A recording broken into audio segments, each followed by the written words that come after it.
Ensemble, nous allons donc explorer cette question. Le changement climatique favorise-t-il l'émergence de nouveaux risques infectieux? Il n'y a pas de plan de table, il y a même un piège puisqu'il y a 5 sièges, vous êtes 4. Ou donc, ben voilà, très bien. Vous avez chacun un micro, c'est parfait. Alors, laissez-moi faire les présentations. Annabella Fayou, vous êtes entomologiste médicale à l'Institut Pasteur. Vous travaillez sur les moustiques vecteurs, leurs compétences à transmettre des virus comme la dengue ou le chikungunya et leur adaptation aux environnements changeants. Didier Fonteny, vous êtes spécialiste international des vecteurs et des écosystèmes qui les abritent. Vous analysez comment les transformations climatiques et environnementales modifient la répartition des moustiques et des tiques. À chaque fois, c'est, j'ai envie de dire, entre autres activités. Parce que vous faites beaucoup de choses. Stéphane Zientara, vous êtes virologue à l'ANSES, vous étudiez les cycles viraux dans la faune, les réservoirs animaux, les transmissions interespèces et l'impact du climat sur la dispersion des virus, entre autres. Et Valérie Dacremont, vous êtes infectiologue et épidémiologiste à Unisanté Lausanne, vous travaillez sur les maladies émergentes, la surveillance intégrée, la santé globale et l'approche One Health, qui relie humains, animaux et environnement, et vous êtes également très engagé dans l'action publique, l'action citoyenne. On y reviendra sans doute tout à l'heure. On va donc le voir, on va explorer comment le changement climatique modifie les dynamiques infectieuses, on va croiser vos regards, et j'ai ma petite question rituelle, ma petite question assez simple, avec une réponse qui, sur le papier, est assez simple, mais elle ne l'est jamais vraiment. Quel signal concret vous a fait dire pour la première fois que le climat modifiait vraiment les risques infectieux? J'ai envie de démarrer avec vous, Didier Fonteny. Oui, alors, merci. Effectivement, la réponse n'est pas si simple. Et je suis naturaliste de formation. Et travaillant sur les maladies vectorielles, j'attribuais beaucoup des évolutions et des émergences à des modifications environnementales.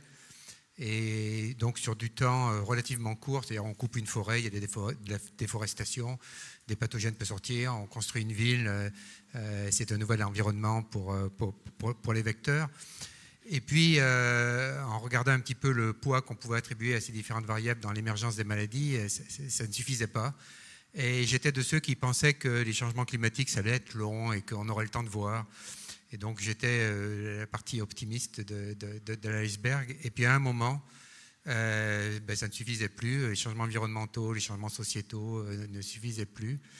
Et évidemment, c'est là où je me suis aperçu, c'était une vingtaine d'années, que l'aire de distribution de certains vecteurs, que les risques épidémiologiques pouvaient être expliqués en partie par le changement climatique. Alors ça dépend vraiment des modèles biologiques et on y reviendra tout à l'heure probablement. Merci Didier. Valérie Dacremont,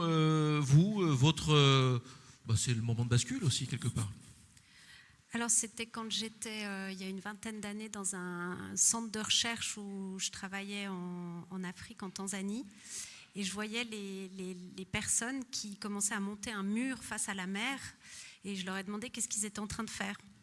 Ils disent, on a remarqué que l'eau monte, et ça va bientôt envahir vos laboratoires en fait, donc il faut faire quelque chose. Et j'ai commencé à taper, chercher, mais c'est dû à quoi cette histoire d'eau qui monte? Et c'est là que j'ai vraiment compris ou découvert cette histoire de climat. Mais c'est vrai que je n'ai pas du tout pensé que ça aurait un effet sur les maladies infectieuses. J'avais au contraire fait une étude qui montrait que le paludisme avait baissé d'à peu près de moitié entre avant 2000 et après 2000. Donc j'étais vraiment dans un état d'esprit, tout va bien. Alors qu'il y a une bascule, après en suivant les courbes, on voit, et les choses ne sont vraiment pas linéaires dans les problèmes climatiques, vu que c'est des systèmes. Donc il y a des points de bascule, et on a l'impression que pour le paludisme, il y a un point de bascule en 2015, où les courbes là, ont complètement changé. Donc c'est là que je me suis vraiment rendu compte, ah non, là, cette fois, ça ne fonctionne plus là. Et on ne va pas pouvoir l'éradiquer, comme on le disait à l'époque. Merci Valérie. Annabella Fayou, votre moment où vous vous êtes dit, mais oui, c'est vraiment bizarre. Écoutez, moi je travaille dans l'infectieux, donc j'avais commencé ma carrière dans le Pacifique. Et ensuite, je suis venue en France. Je me dis, je vais travailler sur du moustique qui transmet des virus à Paris. Je ne m'attendais pas après, 20 ans après, Le micro bien sur le... que 20 ans après, il y ait des cas autochtones en France, et notamment à Paris, cas autochtones de dengue et de chikungunya. Je me dis, il y a quelque chose qui se passe. Faire du terrain à Paris, ce n'était pas un rêve que j'avais, mais vraiment c'est une réalité aujourd'hui, oui. Et Stéphane, même question. Moi, c'est très précis, c'est l'été 1998. En fait, jusqu'alors, donc je suis sorti de l'école vétérinaire il y a une quarantaine d'années, et donc les maladies, la fièvre catarrhale ovine dont Cyril a parlé, c'est une maladie tropicale, et on nous disait, si vous voulez travailler sur cette maladie, vous allez en Afrique, en Amérique du Sud, en Australie, etc. Et en fait, ces virus, puisqu'il y a 36 sérotypes, 24 transmis par des moucherons, sont arrivés dans le bassin méditerranéen en 1998. Et donc j'ai commencé à travailler sur ces virus. D'ailleurs, on me disait que ça n'avait aucun intérêt à l'époque. Et en fait, depuis, on a 13 sérotypes qui sont arrivés depuis 1998 jusqu'à aujourd'hui en Europe. Et d'ailleurs, à l'époque, des animaux infectés par ces virus devaient être abattus. C'était la réglementation de l'époque, puisqu'on considérait que ces virus n'arriveraient jamais en Europe. Et donc, voilà, c'était les méthodes qui étaient utilisées, qui ne sont plus utilisées évidemment maintenant. Donc c'est quand même assez précis. Puis après, les choses n'ont fait que s'aggraver. Oui, c'est assez précis. En général, on a un autre souvenir de l'été 98, mais celui qui n'a rien à voir d'ailleurs. C'est souvent ce que je mets dans mes présentations, Ouais. Zinedine Zidane et l'arrivée de la FCO, sachant qu'il n'y a absolument aucun lien. Oui, et c'est bien de le préciser qu'il n'y a pas de lien. Annabella Fayou, je vous propose d'entrer dans le vif du sujet, dans la biologie fine du vecteur. Quels paramètres climatiques modifient le plus la biologie du moustique? On va essayer de comprendre ça et on va arriver petit à petit sur le terrain. Alors, je vais peut-être faire hurler les climatologues si on réduit le climat à la température seulement. Okay, donc la température va affecter en fait la physiologie de l'insecte, du moustique, parce que le moustique, comme la plupart des insectes, c'est un organisme à sang froid qui est incapable de se réguler sa température interne. Donc il va subir les variations de l'environnement. Donc un changement de température, une augmentation de température va faire en sorte en fait que le moustique, d'une certaine façon, va survivre jusqu'à un certain seuil, comme l'a montré Cyril, et après, au-delà d'un certain seuil, le moustique va mourir. Une augmentation de température aussi va affecter, par exemple, la durée de développement du moustique. De l'œuf à l'adulte, par exemple, il faut 8-10 jours à 25 degrés, et quand on augmente la température, il faut plus que 7 jours. Quand on se retrouve avec un temps de génération de 7 jours, on aura davantage de moustiques, et donc une densité qui va augmenter. Ensuite, après, cette augmentation de température va aussi affecter le comportement du moustique. Il y a certains moustiques qui vont piquer davantage. Donc, ils vont piquer davantage, ils vont prendre beaucoup plus souvent du sang. Et ce sang est nécessaire à la femelle de moustique pour pouvoir pondre des œufs. Donc, on va pondre davantage, il y aura davantage de moustiques. Donc, en fait, c'est une réaction en cascade. Au final, en fait, cette température va affecter la physiologie de l'insecte avec des conséquences sur sa reproduction. Et alors, comment la chaleur affecte-t-elle la réplication du virus à l'intérieur du moustique? Parce qu'en fait, le moustique, c'est pas une seringue, hein, c'est un moustique pour lequel en fait, il va s'infecter en prenant du sang sur quelqu'un qui est malade. Le virus, va se multiplier dans ce moustique, et au final, en fait, il va contrecarrer différentes barrières, notamment le tube digestif, le système immunitaire du moustique, pour arriver au final au niveau des glandes salivaires. Et quand le virus atteint les glandes salivaires, la femelle, quand elle va piquer à nouveau, elle va injecter de la salive, parce que cette salive contient un anticoagulant qui fait en fait que le virus pourra être transmis par ce biais-là. Donc la durée entre l'entrée du virus dans le moustique et la sortie du virus du moustique lors de la piqûre, c'est ce qu'on appelle la période d'incubation extrinsèque. C'est un thème barbare, Cyril t'en a parlé. En fait, cette période elle va se raccourcir quand on augmente la température. Ce qui fait qu'en fait, quand on augmente la température, on aura des moustiques infectieux beaucoup plus tôt. C'est pour ça que ça coïncide plutôt à une transmission dans les pays chauds, et notamment chez nous pendant la période où il fait chaud, c'est-à-dire l'été. Donc c'est ça qui explique qu'il y avait des moustiques dans certaines zones, mais qui étaient assez peu efficaces. Et petit à petit, dans ces mêmes zones, les moustiques deviennent de plus en plus compétents, entre guillemets. En fait, il y a une combinaison assez spécifique entre un virus, un génotype, un variant et une espèce de moustique, une population. Et cette combinaison, en fait, va définir l'efficacité de la transmission. Et quand on modifie, en fait, cette combinaison par exemple, en traitant aux insecticides ou bien en augmentant la température, cette efficacité peut varier. Donc forcément, c'est une adaptation qui se fait à un endroit donné. C'est pour ça qu'en fait, on a une espèce Aedes albopictus, le moustique tigre, mais on a différentes populations géographiques de cette même espèce qui va répondre différemment à une infection. Et alors, qu'est-ce qui est fait pour suivre ça de près, pour suivre cette évolution biologique de près ? Et j'en viens peut-être même à comment vous coopérez entre les pays ? Ben en fait, pour la France, à partir du début du mois de mai jusqu'à la fin du mois de novembre, il y a un plan qui est mis en place par les ARS qui va contrôler, en fait, surveiller le moustique tigre. Donc, comment on surveille le moustique tigre ? On a vu dans les schémas présentés par Cyril, donc en fait, le moustique tigre prend l'autoroute, s'arrête dans les aires d'autoroute. En fait, on va poser ce qu'on appelle des pondoirs pièges. C'est une espèce de seau rempli d'eau dans lequel on met un polystyrène. Et les moustiques vont venir pondre sur ce polystyrène. Donc, quand il y a des petites taches noires, ça veut dire qu'en fait, il y a un moustique tigre dans le coin. Donc, c'est comme ça, en fait, que les ARS vont suivre l'évolution, la progression, la distribution de ce moustique. Et on voit que depuis 2004 jusqu'à aujourd'hui, il y a 80% des départements qui sont colonisés par ce moustique. Donc, forcément, ça progresse. Et comme on l'a parlé avec Didier, dans quelques années, l'ensemble de l'Hexagone va être infecté. Et comment vous coopérez oui, parce que à la question est-ce que vous coopérez ? Oui. Comment coopérez-vous avec les autres pays pour avoir les mêmes indicateurs ? Je dirais qu'en fait, peut-être que vous êtes posé la question pourquoi on a autant de cas autochtones en France. C'est parce qu'en fait, on a un système de surveillance qui est très performant, qui n'est pas comparable, enfin pas le comparer dans les autres pays où ils ont moins les moyens, ils ont moins la façon de pouvoir essayer de bien cartographier les cas. On coopère, mais en fait chacun fait comme il veut finalement. Mais il y a peut-être le CDC qui essaie de coordonner, le CDC européen. Mais c'est à titre indicatif, il n'y a pas vraiment de régulation qui est faite. Mais les communautés scientifiques se rencontrent où ils partagent en fait des expériences et c'est comme ça en fait que les choses peuvent avancer. Ouais. Mais pour beaucoup de pays, ce n'est pas une priorité. Je pensais vraiment qu'au niveau européen, il y avait une cartographie, il y avait des indicateurs. Il y a une cartographie parce qu'en fait, il y a des cartes qui sont disponibles là, sur le site du CDC européen, des cartes de distribution du moustique tigre qui est présent maintenant dans plus de 20 pays européens. Donc on sait exactement. Mais après, plus finement, combien il y en a, à quel moment, ça, on n'a pas toute l'information. Et ça, on va en parler effectivement peut-être un petit peu plus avec Didier Fonteny. Merci Annabella. On va prolonger sur les dynamiques d'implantation, les dynamiques de déplacement également.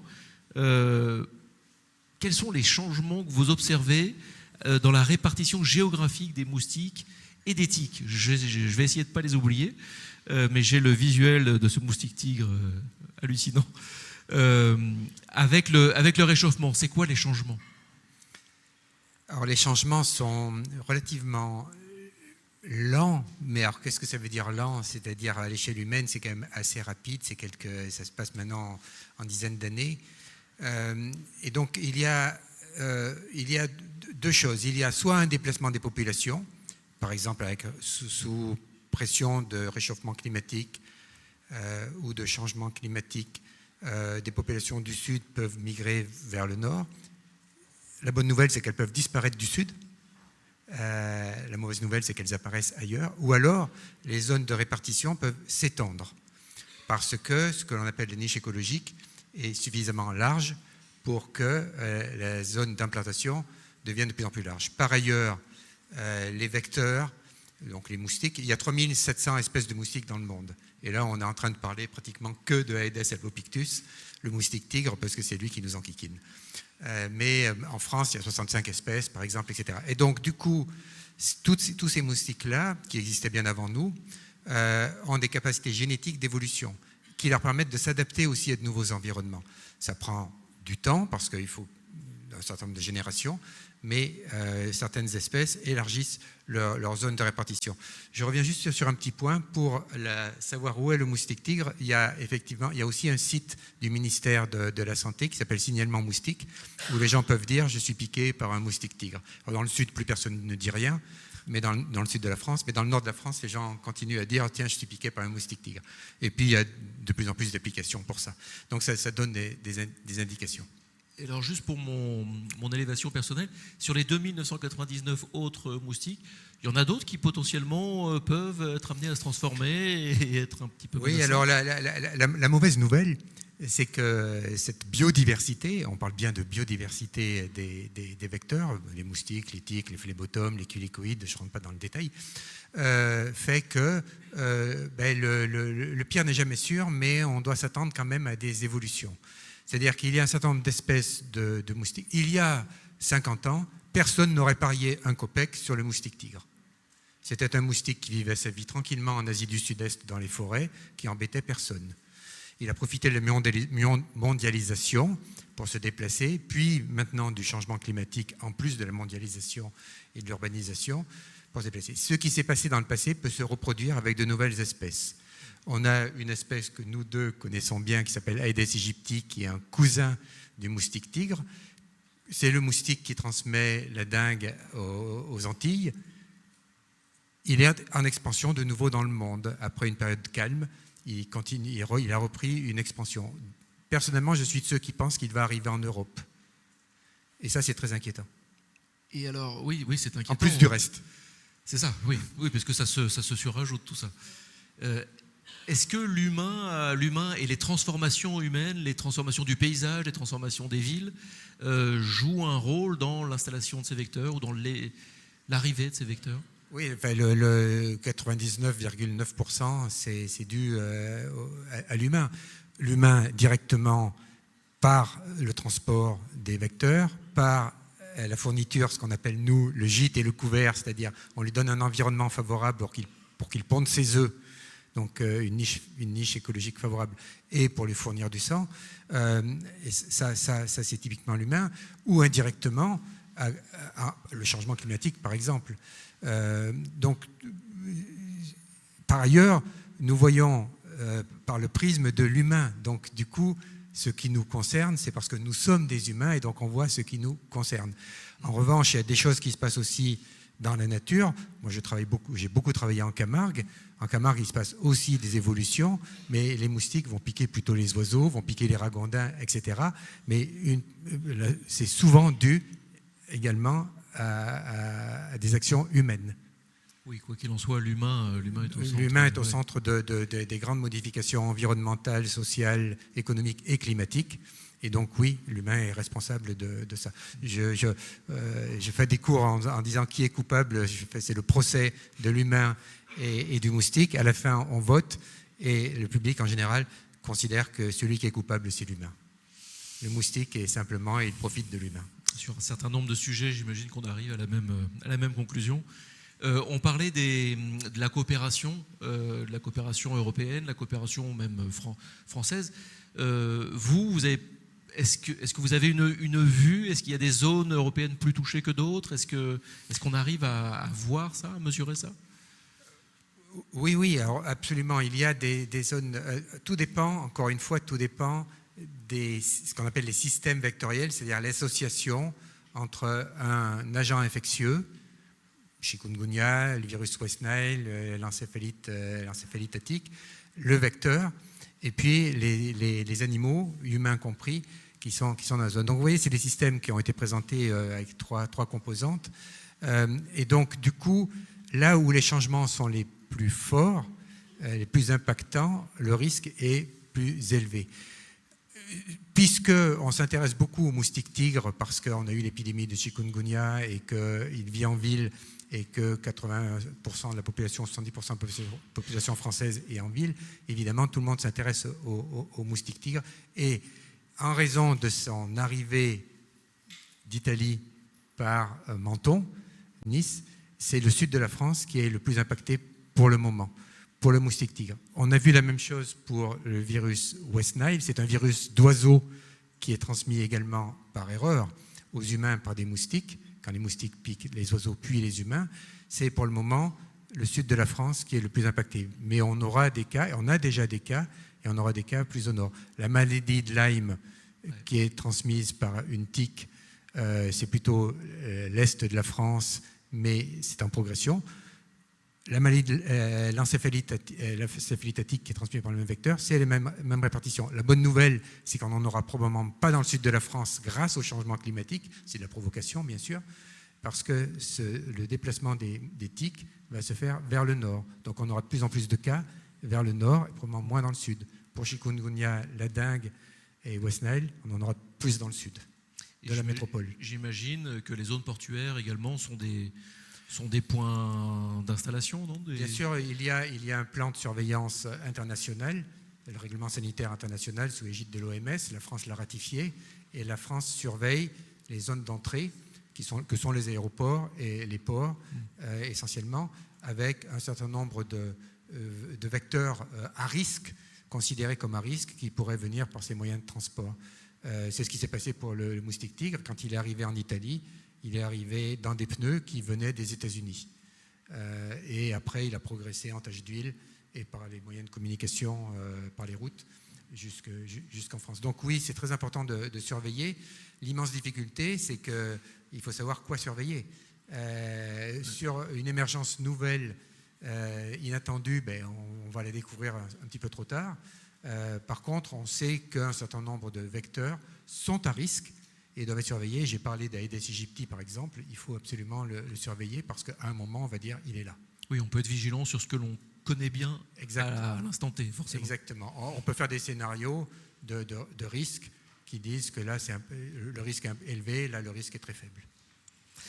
Merci Didier Fontoni. Stéphane Giantara, vous travaillez sur les virus zoonotiques, leurs cycles écologiques, l'influence du climat sur leur dispersion.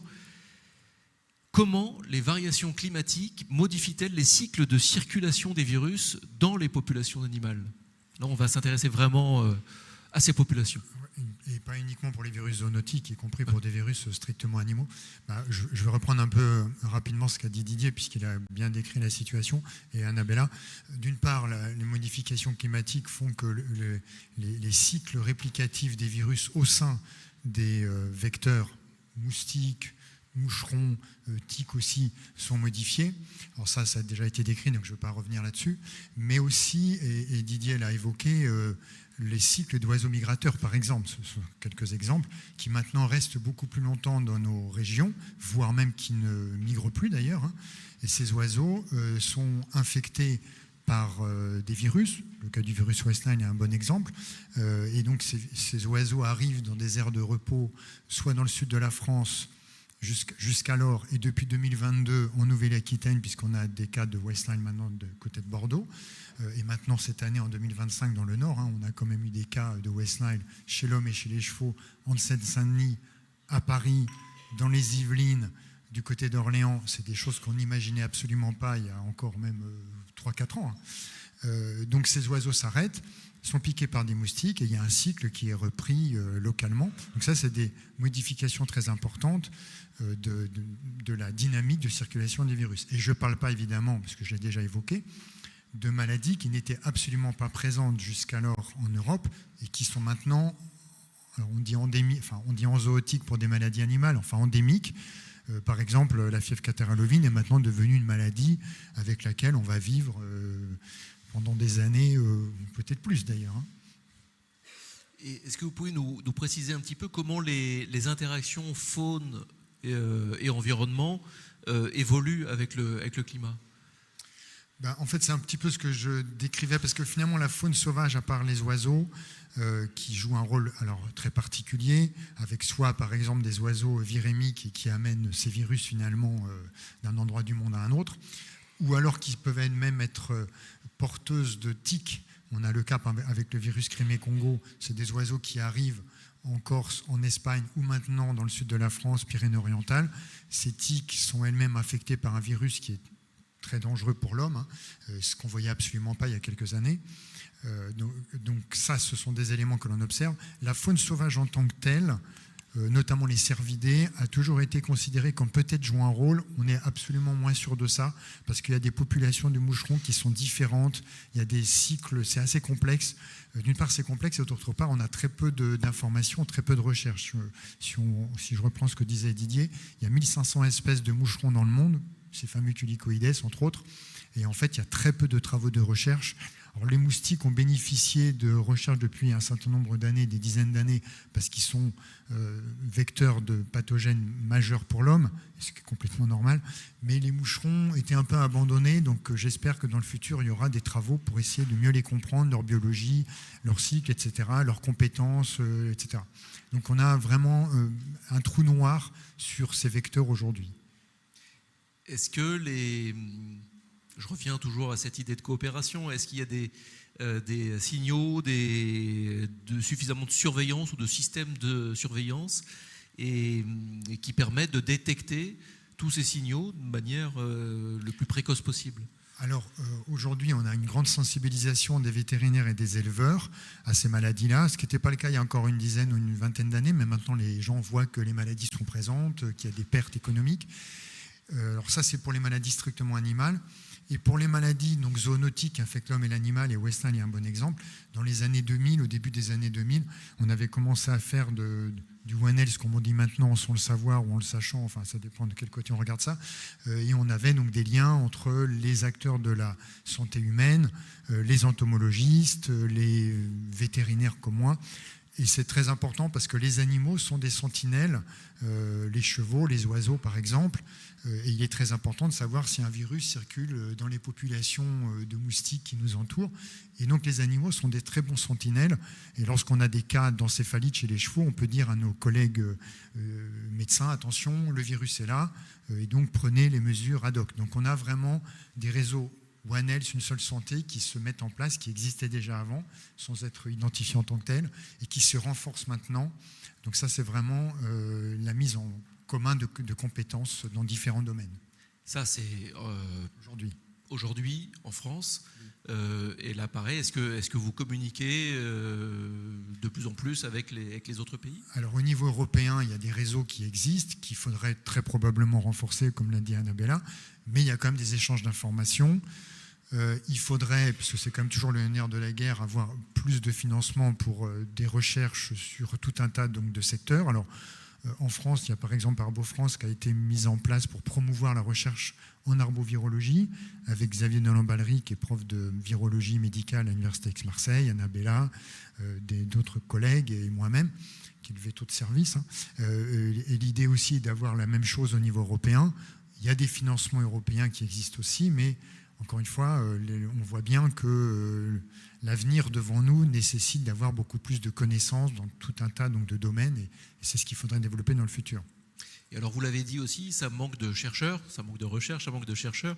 Qu'est-ce que vous diriez à un jeune pour qui s'intéresse de près aux moucherons, notamment ? Je pense que les maladies vectorielles, pour le coup, c'est vraiment un axe dans lequel les jeunes auront beaucoup de travail dans l'avenir, à condition qu'il y ait des postes, ce qui est un autre problème. Mais si on a des postes, je pense que c'est véritablement des thématiques dans lesquelles il faut absolument que les jeunes, pour deux raisons. D'une part, parce que ces maladies vont se développer dans le futur, et puis d'autre part, c'est quand même les jeunes qui vont vivre tout ce qu'on a entendu parler ce matin. C'est pas ma génération, mais c'est leur génération, et donc c'est vraiment pour eux une opportunité, je pense. Merci Stéphane.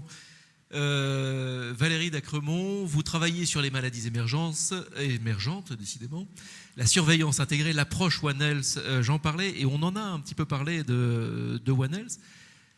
En quoi le changement climatique transforme le paysage des maladies infectieuses et impose une nouvelle manière de penser la santé?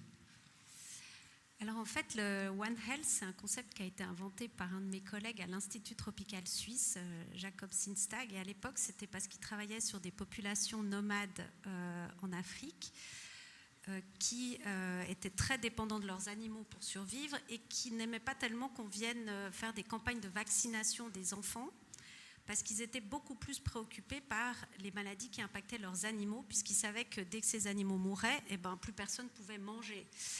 ou vivre. Donc l'approche qu'ils ont apportée, c'est de dire on doit intégrer la médecine vétérinaire et la médecine humaine en une seule santé et vacciner les animaux au même moment où on vaccine les enfants. En fait, c'est parti de là.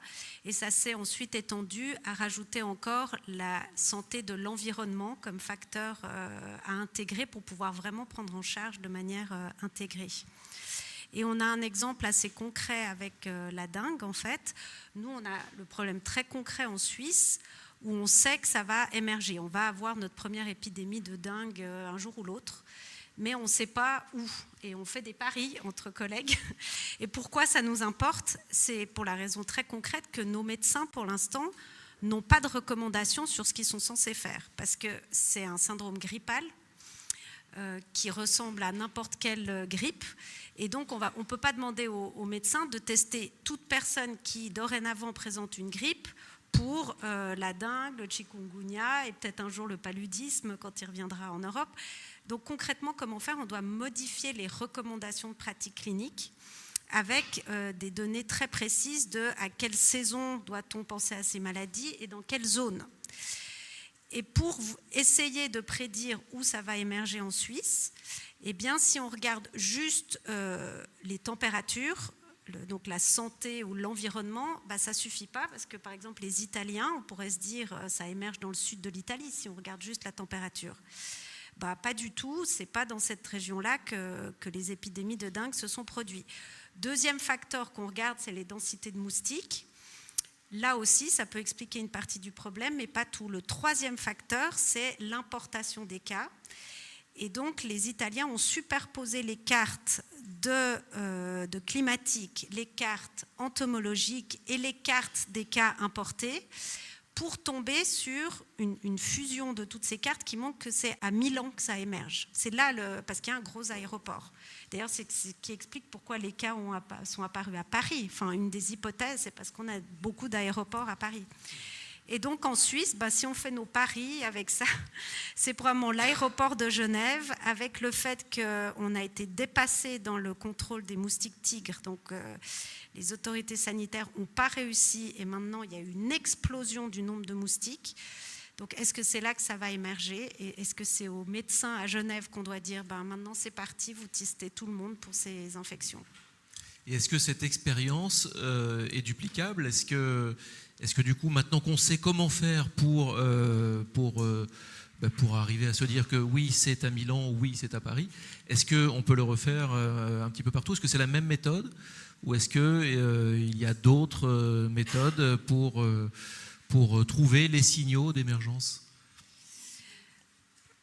Disons, il faut... La méthode, je pense qu'il y a plusieurs groupes de recherche qui ont des méthodes différentes et statistiquement, c'est quand même pas très facile. La prédiction, c'est toujours une science quand même assez incertaine. Donc, quand des groupes de recherche essayent de prédire, on va tomber sur des résultats qui peuvent être différents d'un groupe à l'autre. Mais disons, le principe de combiner ces trois types de données, c'est un principe assez de base. Après, encore faut-il les avoir. Parce qu'en Suisse, typiquement, on n'a pas de santé publique à peu près. Enfin, je veux dire, on est extrêmement pauvre en santé publique.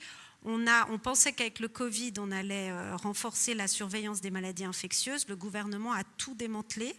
Donc, en fait, maintenant, en Suisse, on ne surveille plus que la grippe, c'est tout. Donc, on est complètement aveugle. On n'a aucune idée de ce qui se passe au point de vue des maladies infectieuses. Et c'est vrai que sans données, faire des cartes, c'est compliqué. Donc ça, c'est le premier point de départ, investir dans la surveillance des humains, des moustiques, des animaux et du climat.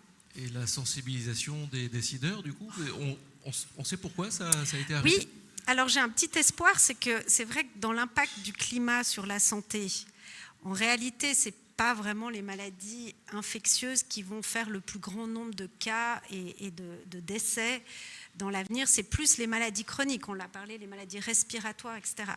Mais le problème, c'est que ces maladies qui émergent, plus chroniques, elles se noient dans le nombre de patients qu'on a déjà, qui de toute façon présentent de l'asthme, qui de toute façon présentent des infarctus, etc. Donc on ne les voit pas. Par contre, les maladies infectieuses, c'est politiquement beaucoup plus sensible parce que ça va quand même faire, je pense, disons, quelques problèmes à nos autorités le jour où on aura notre première épidémie dans le canton de Vaud, parce que les gens vont paniquer, ils vont dire qu'est-ce qu'on doit faire, est-ce qu'on doit dormir sous moustiquaire, est-ce qu'on peut mourir, etc. Donc, il devrait y avoir un intérêt plus que malheureusement dans les maladies respiratoires de faire quelque chose. Ouais. Oui, ça rappelle quelques épisodes récents. Et alors du coup, cette approche One Health, elle change vraiment l'approche pour anticiper tous ces risques infectieux. Mais j'allais venir sur justement comment est-elle perçue, comment est-elle perçue cette approche One Health sur le terrain et ailleurs. Alors, il y a les villes qui commencent à s'intéresser à faire des approches One Health. Il y a eu un congrès à Lyon il n'y a pas longtemps qui a beaucoup parlé de ça, donc qui veulent justement intégrer ce dont on a discuté un peu avant. Alors, comment on s'occupe de la santé environnementale de nos villes? Donc, est-ce qu'il faut remettre des forêts? Est-ce qu'il faut replanter? Mais par exemple, la ville de Lausanne, qui a un gros programme canopé, a fait attention de choisir des arbres qui ne sont pas trop pollinisateurs parce que autrement on va augmenter les crises d'asthme dans la ville. Donc on doit en permanence intégrer ces contradictions. Genève qui tout à coup s'est réveillée s'est dit il faut qu'on fasse quelque chose avec le moustique tique. Donc maintenant quand il y a un cas index qui arrive par l'aéroport positif, il y a tout un système où on va tuer tous les moustiques autour. Mais quand on tue les moustiques, on tue tout. Donc, du coup, tous les insectes au passage, et alors qu'on essaye de rétablir la biodiversité dans nos villes. Donc, ils ont décidé de sprayer le soir, parce que semble-t-il, les moustiques ou enfin d'autres insectes, pas forcément les moustiques, mais les autres insectes dorment le soir ou sont moins. Bref, donc on voit bien qu'on est dans des dilemmes presque insurmontables, et on met toujours les humains en priorité quand même pour l'instant. Donc je crains qu'on va tuer toute la biodiversité de Genève pour pouvoir se protéger contre la dengue. C'est ce qui risque d'arriver. Je disais en préambule pour vous présenter que vous étiez très engagé, particulièrement engagé dans l'action publique. Vous n'en faites pas mystère. Comment vous voyez aujourd'hui, vous, le rôle du scientifique dans la place publique, votre rôle à vous? Est-ce qu'il y a des frontières ou est-ce que non, le scientifique doit... C'est normal de retrouver le scientifique sur la place publique, dans la rue, dans les manifs, etc. Je crois qu'il y a eu une grande confusion autour de qu'est-ce que c'est la neutralité en sciences. Alors déjà, nos collègues des sciences humaines rigolent un peu quand on parle de neutralité parce que ça fait longtemps qu'ils savent que la recherche est toujours située. Moi, c'est vrai que c'est un concept que je ne comprenais pas très bien parce que dans le domaine, quand on travaille en santé globale, et d'être un médecin, comme on dit, tropicaliste, un mot un peu néocolonial, mais disons voilà. C'est vrai que la neutralité, je veux dire, on est cardiologue, c'est un petit peu plus neutre, mais tropicaliste, ça l'est pas du tout. On essaye de travailler dans les pays du Sud parce qu'il y a une injustice profonde au nombre de décès et de la mortalité infantile.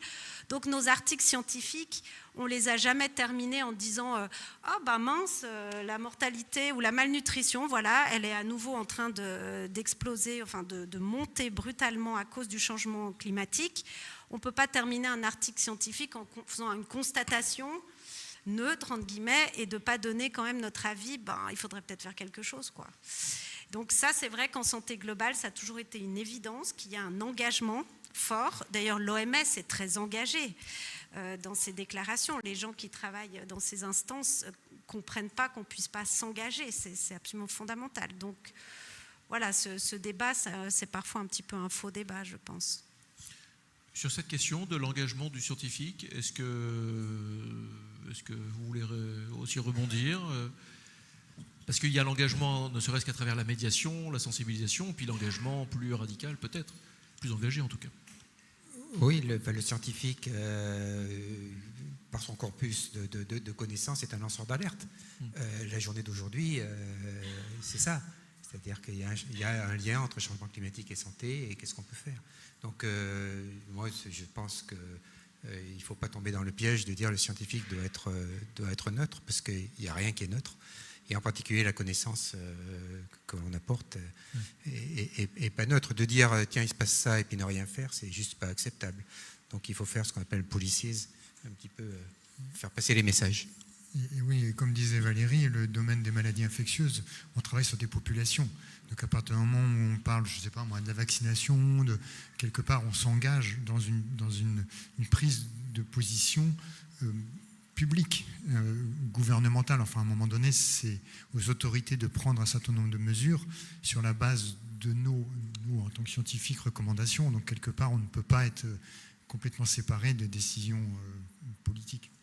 Par contre, la méthode scientifique qu'on utilise, elle est stricte. Ouais. C'est là que science. se trouve comment dire, pas la neutralité, mais c'est là qu'on doit être absolument strict, alors que c'est plutôt ça qui se perd, typiquement avec l'intelligence artificielle, où tout à coup, on ne teste plus rien, on ne fait plus d'études randomisées comme on faisait avant, etc.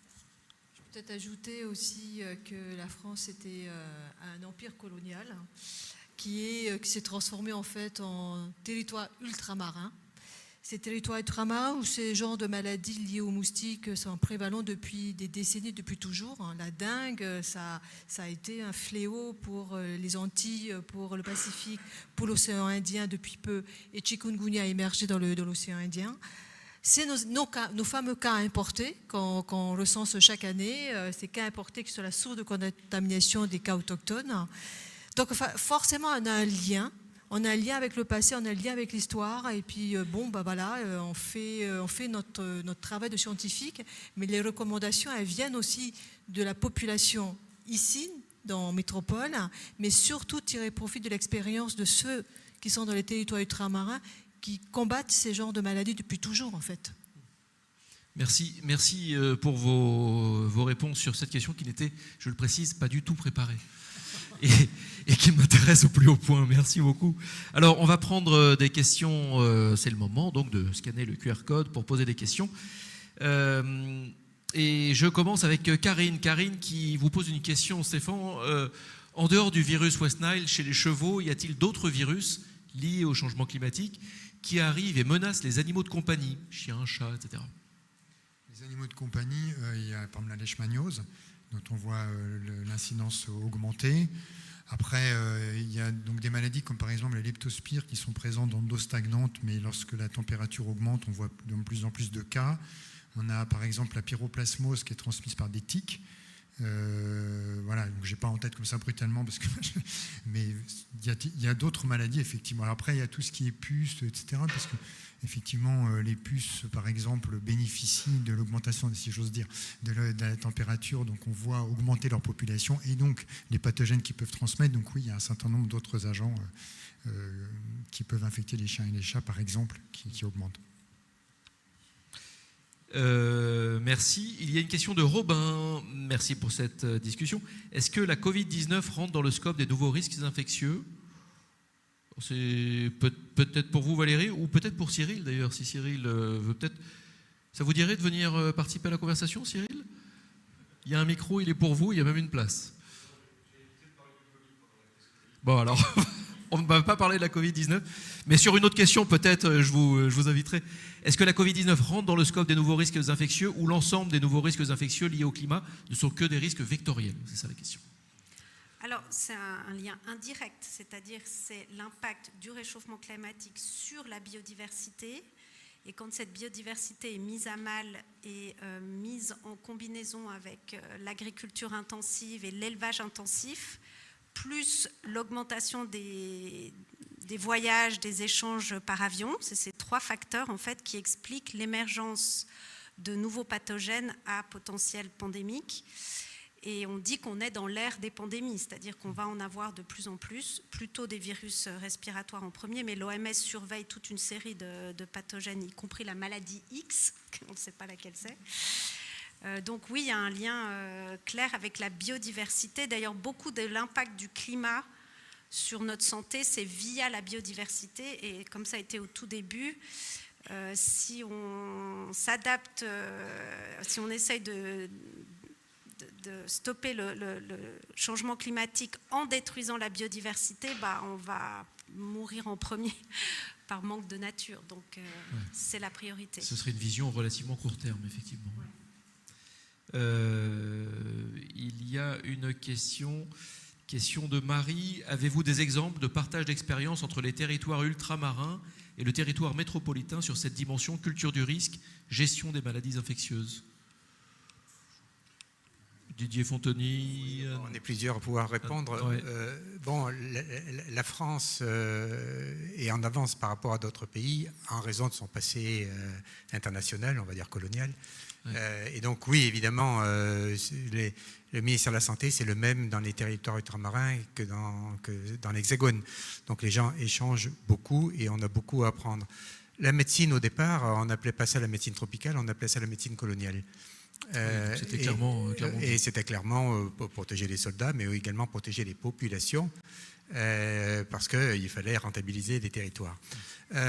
Et donc, du coup, on a beaucoup appris, et c'est pas un hasard si Alphonse Lavran, prix Nobel pour le paludisme, voilà, et c'était en France. Il fallait protéger. Donc, on a énormément d'échanges, énormément à apprendre de la manière dont les territoires ultramarins, qui sont confrontés beaucoup plus que nous à la circulation des agents infectieux, dengue, chikungunya, etc. Et c'est le cas. C'est-à-dire que les agents du ministère de la Santé circulent, nous on les voit régulièrement, et donc oui, c'est le cas. Mais Béla, tu veux commenter? Annabella Fayou, vous voulez peut-être compléter ou... Par rapport au territoire ultramarin, je pense qu'en fait, ils sont beaucoup plus éduqués que nous par rapport aux moustiques. C'est-à-dire que les enfants, par exemple, ils savent exactement où sont les gîtes larvaires, comment s'en débarrasser, faire le lien entre un seau d'eau, des larves de moustiques, l'adulte qui nous pique, qui nous transmet le virus. Ça, on ne le sait pas ici. On ne le sait pas ici, donc il y a toute une organisation de communication vis-à-vis de la population, parce qu'un moustique qui nous pique, surtout le moustique tique qui nous pique, c'est qu'il y a un gîte larvaire autour de la maison. Donc forcément, c'est tellement plus simple de vider nos coupelles que d'aller mettre de l'insecticide, parce qu'il faut arriver au constat que nos populations de moustiques sont résistantes à quasiment tous les insecticides. Donc plus on va en mettre, plus ça va être résistant. Donc la lutte mécanique, vider les gîtes larvaires, c'est un réflexe qu'ont la population des territoires ultramarins, et que nous, en France métropolitaine, il va falloir apprendre à le faire. Et c'est via les enfants, en fait, des écoles. Une question de Camille. Y a-t-il des études sur l'effet des restaurations de zones humides sur la présence du moustique vecteur de maladie? Est-ce que les zones humides sont essentielles pour l'atténuation et l'adaptation, d'où des politiques actives de restauration-préservation? Deux points. Y a-t-il des études sur l'effet de la restauration de ces zones humides sur la présence du moustique? Il y a les moustiques des villes et les moustiques des champs, pour reprendre quelqu'un qu'on connaît bien. Les moustiques des champs, donc les moustiques non urbains, fichons-leur la paix. Donc il n'y a pas, à ma connaissance en tout cas en Europe, il n'y a pas eu d'émergence de maladies infectieuses parce que quelque chose aurait été modifié dans les zones humides. La restauration des zones humides, oui, il y aura plus de moustiques dans les zones humides, il y aura certainement, j'espère, plus d'oiseaux dans les zones humides, il y aura des cycles infectieux dans ces zones humides entre les oiseaux et les moustiques, et puis je parlais des ragondins, mais d'autres animaux. Il n'y a pas, si ce sont des zoonoses, on pourrait imaginer qu'elles sortent et qu'elles touchent l'homme. On n'a pas d'exemple pour le moment. Donc, de mon point de vue, si on mesure un certain nombre de risques, ce risque-là, il n'est pas nul, mais il est minime par rapport à l'urbanisation, par rapport aux modifications des environnements anthropisés. Je peux peut-être ajouter quelque chose au niveau des zones humides, mais plutôt dans les cycles forestiers. C'est-à-dire qu'en fait, la plupart des virus, la dengue, le chikungunya, le Zika, ils ont un cycle sauvage. Un cycle sauvage qui sont principalement dans les forêts, et notamment par exemple en forêt africaine ou en forêt amazonienne.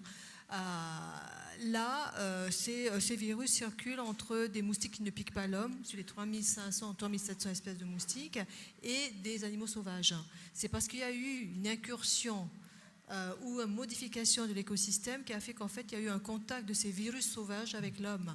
Et c'est comme ça que l'émergence s'est réalisée. Et c'est comme ça qu'on se retrouve aujourd'hui une situation où le virus de la dengue, par exemple, est extrêmement bien adapté à infecter l'homme et à être transmis par des moustiques de la ville par rapport aux moustiques de la forêt. On va prendre une avant-dernière question. Il y a une question, je ne sais pas exactement, mais ça nous permet d'aller explorer peut-être un autre mot-clé. Qu'en est-il du cercle vicieux engendré par le plastique ? Et oui, le plastique émet du CO2 et favorise dans le même temps la multiplication des vecteurs via l'obstruction des écoulements des eaux et la formation biofilm. Est-ce que ça parle à Annabella ? Oui. Oui, je peux essayer, mais le plastique, en fait, ça va être des contenants pour des gîtes à moustiques, puisque le moustique tique, comme le fameux Aedes aegypti, quand il va arriver un jour en Europe, parce qu'il y était déjà par le passé en Europe, on l'a éradiqué, quand il reviendra, ça va être très très difficile pour nous. Parce que ce moustique, en fait, il est adapté à vivre que dans des contenants artificiels, remplis d'eau, à côté de nous. Plus on va utiliser du plastique, on le voit dans beaucoup de pays du sud global, comme on dit. Il y a beaucoup de plastique, il y a beaucoup de gîtes larvaires, et en ville. Et donc, comme on disait, il y a le gîte et le couvert. Donc, il y a le gîte et le couvert, c'est la population humaine dense qui est en général assez réceptive à l'infection. Donc, forcément, le plastique va modifier beaucoup de choses, oui. Merci d'avoir pris cette question. On va prendre une dernière question, une question de Ève. Merci pour cette passionnante table ronde. Valérie Dacremont a évoqué les tensions propres à la décision publique en contexte d'incertitude et de hiérarchisation des risques. Travaillez-vous avec des collègues de sciences humaines, notamment en sciences politiques, sociologie, de l'action publique ? Là, la question est pour vous et sans doute pour tout le monde aussi. Est-ce que vous travaillez avec des collègues des sciences humaines ? Bon, c'est sûr que pour les mesures qui sont proposées à la population d'éviter d'avoir de l'eau stagnante dans ses jardins, etc., comment on convainc les gens de changer de comportement, de même qu'évidemment la vaccination. Ça, c'est tout un thème parce que bon, le Covid, c'était une infection qui n'était pas si grave par rapport à d'autres types de nouvelles infections qu'on pourrait avoir. Qu'est-ce qu'on fait ?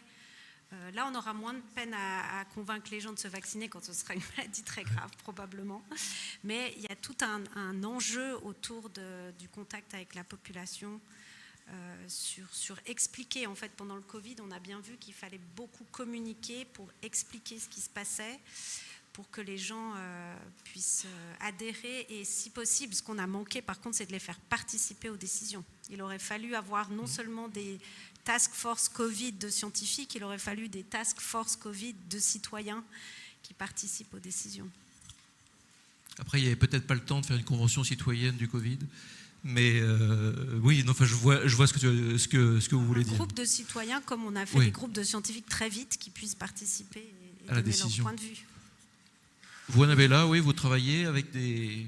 En entomologie médicale, c'est-à-dire dans nos disciplines, on travaille beaucoup avec les sciences humaines et sociales parce que, en fait, quand on met en place, par exemple, des moyens de lutte, le mal stérile ou bien le moustique contenant cette fameuse bactérie Wolbachia qui limite la transmission de la dengue, il faut que la population soit sensibilisée à ce genre de technique.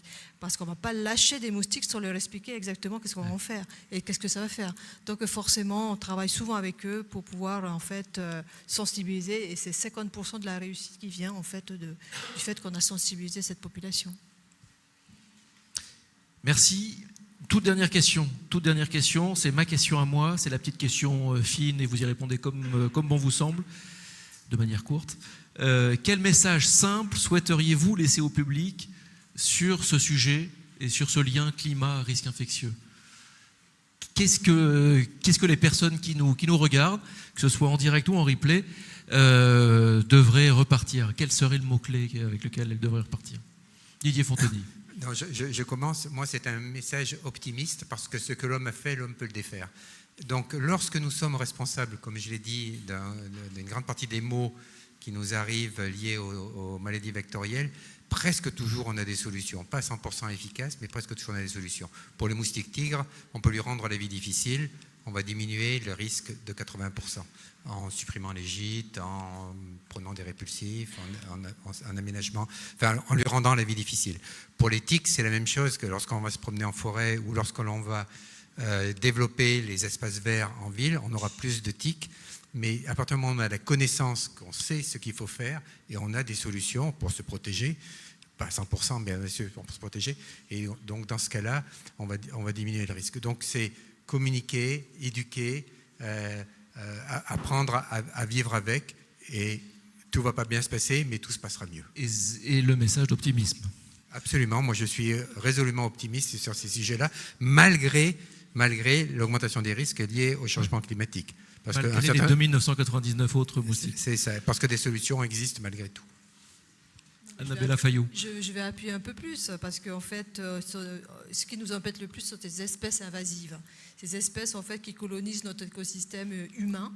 Et le moustique tigre n'était pas là, il n'était pas en France avant 2004. Donc si on l'enlevait, ça ne va pas créer beaucoup de bouleversements de la biodiversité. Donc forcément, en fait, si on peut faire, on peut défaire. Donc il faut essayer d'investir davantage dans la surveillance, un peu plus sur le contrôle, parce qu'aujourd'hui, vraiment, le seul moyen de contrôler, c'est l'insecticide. On va essayer de s'affranchir de l'insecticide et essayer de trouver un moyen autre que ça. Et puis, il faut investir sur la recherche. Voilà. Merci. Valérie Dacremont.